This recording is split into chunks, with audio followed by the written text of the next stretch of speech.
Now, who would have thought that the best game of the Asia Cup so far will come in a game that is inconsequential? But that's exactly what we witnessed.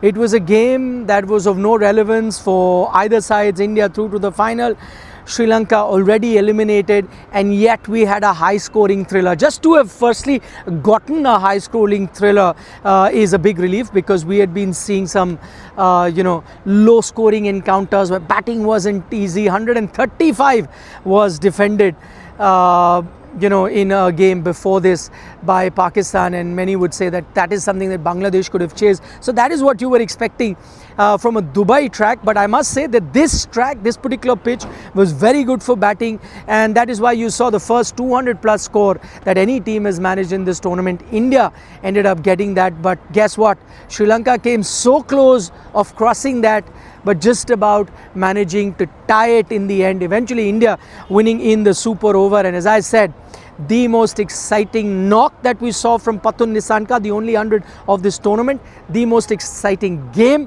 has come in a dead rubber in this particular tournament. But for India, how must Indian fans take this result?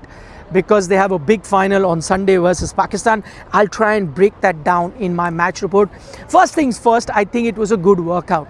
For a team that had almost been untouched in this tournament, sometime complacency can set in no matter how you want to be grounded. And I think this is the workout that this Indian team needed. It was good that in moments that they were under pressure, they had to be biting their nails, they had to be going to different plans as to figure out, especially when Pereira and Nisanka were batting, as to what you must do. And I think this sort of a workout was needed.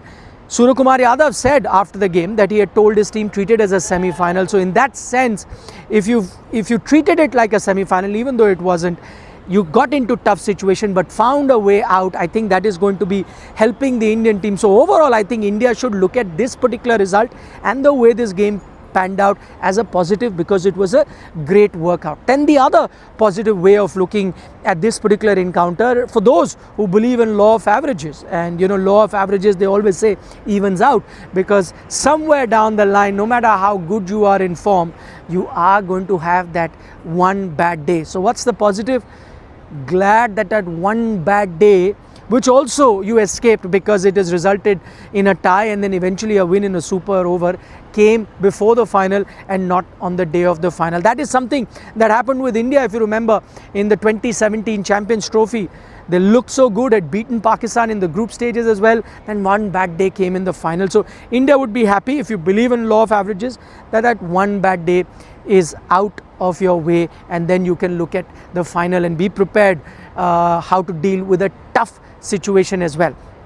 The other thing I think, the Indian team will take a lot of heart from, that they were in a losing position. Look at Sri Lanka.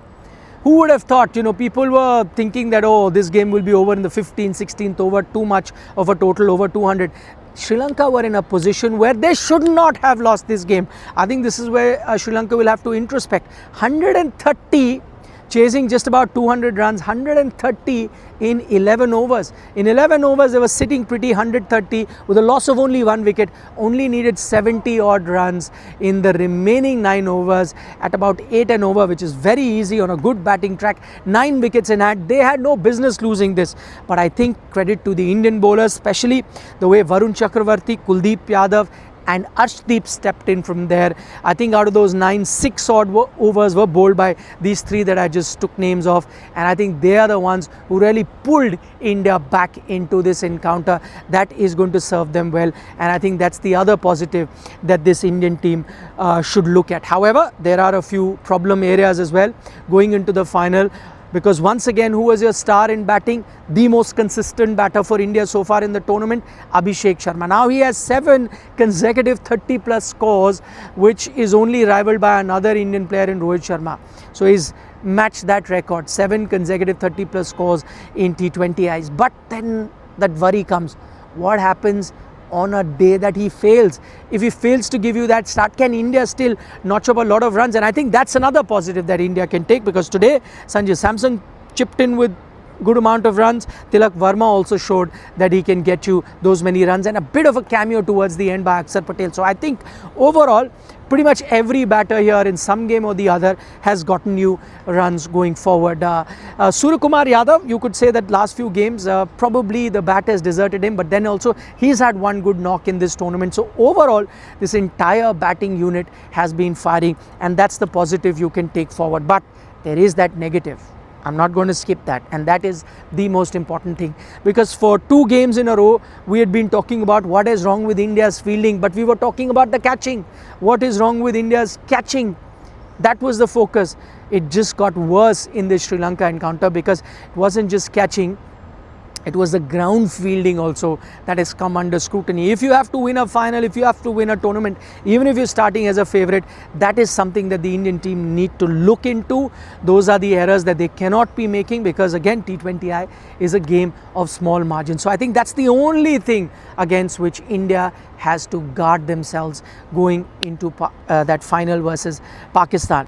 Just a quick update, Hardik Pandya, if for those of you who saw the game, was clutching his leg and walked out after just bowling 1 over, so he wasn't really available for the rest of the match. I have an update for you that Hardik Pandya, they're saying there is no hamstring pull or any such injury as such, because that then is a worrying sign, can be out of the final.